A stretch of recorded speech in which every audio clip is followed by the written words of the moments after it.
સર્વે વૈષ્ણવોને મારા જય શ્રી કૃષ્ણ. આપ સર્વેનું મારી ચેનલ હસુ પટેલમાં સ્વાગત છે. આજના સત્સંગમાં આપણે સાંભળીશું બેઠકજીમાં શ્રી મહાપ્રભુજીને આપણે કેવી રીતે ભોગ ધરીશું એના વિશે વૈષ્ણવો સમજીએ. મારી ચેનલમાં જો કોઈ નવા હોય તો મારી ચેનલને સબસ્ક્રાઈબ કરજો અને આ વિડીયો લાઈક અને શેર કરજો, જેથી કરી અન્ય વૈષ્ણવોને પણ સત્સંગનો લાભ પ્રાપ્ત થઈ શકે. આપણે સાંભળીએ બેઠકજીમાં શ્રી મહાપ્રભુજીને આપણે કેવી રીતે ભોગ ધરીશું. મુખિયાજી શ્રી મહાપ્રભુજીને શણગાર કરી લે, પુષ્પમાળા ધરાવે, તે પછી તેમની સૂચના પ્રમાણે સિદ્ધ કરેલી સામગ્રીનો શ્રી મહાપ્રભુજીને ભોગ ધરવો જોઈએ. જો વહેલા ગયા હોઈએ તો મંગળ ભોગ વખતે પણ ભોગ ધરી શકાય, અથવા મોડા જઈએ તો રાજભોગ વખતે પણ ભોગ ધરી શકાય. ભોગ માટેની સામગ્રી જે સિદ્ધ કરી રાખી હોય તે ઢાંકીને કોઈની દ્રષ્ટિ ના પડે તે રીતે નિજ મંદિરમાં લઈ જવી જોઈએ. તે લઈ જતા પહેલા હાથ ખાસા કરી લેવા જરૂરી છે. ગમે ત્યાં અડકેલા હાથે ભોગ ધરવાની સામગ્રીને સ્પર્શ કરવો જોઈએ નહીં.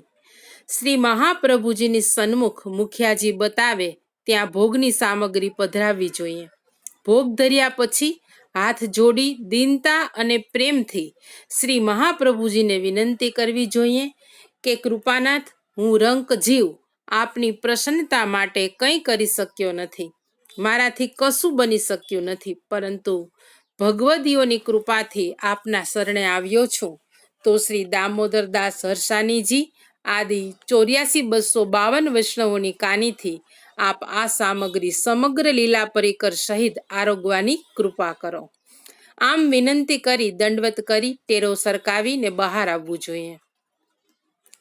ભોગ ધર્યા પછી કાની આપતા પહેલા ઝારીજી ભરી શકાય. મુખિયાજી બતાવે તે પ્રમાણે ઝારીજી ભરવા જોઈએ. ઝારીજીની અસલ ભાવના સમજીને જો આપણે ઝારીજી ભરીએ તો ખૂબ આનંદ આવે. ઝારીજી મોટે ભાગે ચાંદીના કે તાંબાના હોય છે. ચાંદીનો શ્વેત રંગ શ્રી ચંદ્રાવલીજીની ભાવનાનું સ્વરૂપ છે. ઝારીજી ઉપર વીંટવામાં આવતો લાલ વસ્ત્રનો નેવડો એ સાડીનું સ્વરૂપ છે, અને લાલ રંગ શ્રી રાધા સહચરીજીના અનુરાગની ભાવનાનું સ્વરૂપ છે. ઝારીજીમાં ભરવામાં આવતું જલ શ્રી યમુનાજીના જલની ભાવનાથી શ્રી યમુનાજીનું સ્વરૂપ છે.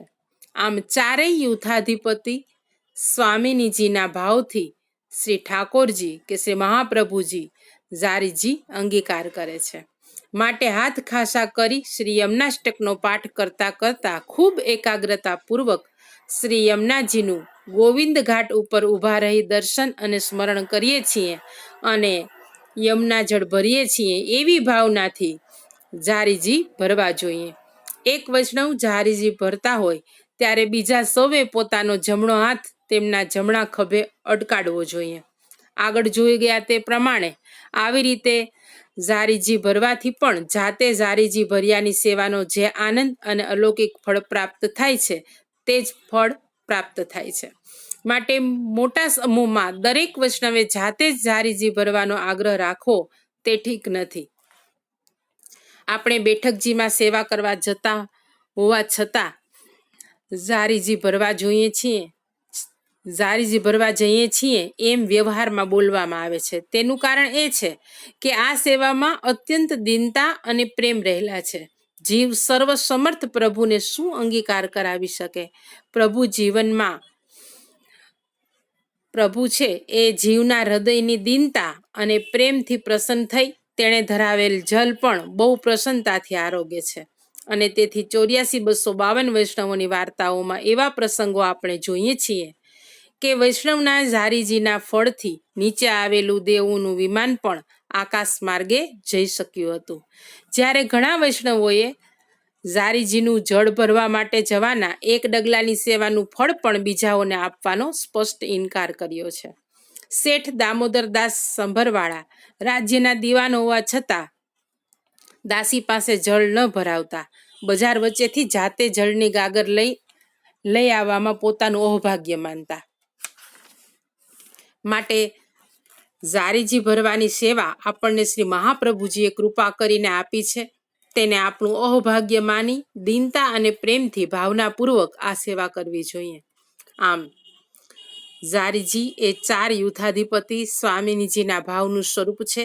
શ્રી સ્વામિનીજીને પ્રસન્ન કરી તેમનું માન છોડાવી પ્રભુ પાસે પધરાવનાર દૂતી સ્વરૂપ વ્રજભક્તના ભાવથી ઝારીજી ભર્યા પછી નેવડો વ્યવસ્થિત વીંટી 2 હાથે ઝારીજી પધરાવી શ્રી મહાપ્રભુજીની ડાબી બાજુ ઝારીજી પધરાવવા જોઈએ.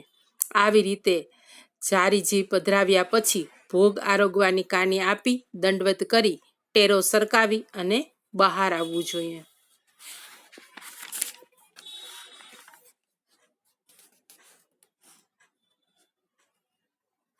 વૈષ્ણવો, આજે આપણે સમજ્યા કે શ્રી મહાપ્રભુજીની બેઠકમાં આપણે જઈએ છીએ ત્યારે શ્રી મહાપ્રભુજીને આપણે કેવી રીતે ભોગ ધરીશું તેના વિશે આપણે સમજ્યા.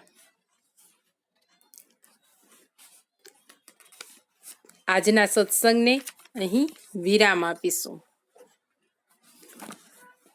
શ્રી વલ્લભાધીશ કી જય. સર્વે વૈષ્ણવોને મારા જય શ્રી કૃષ્ણ.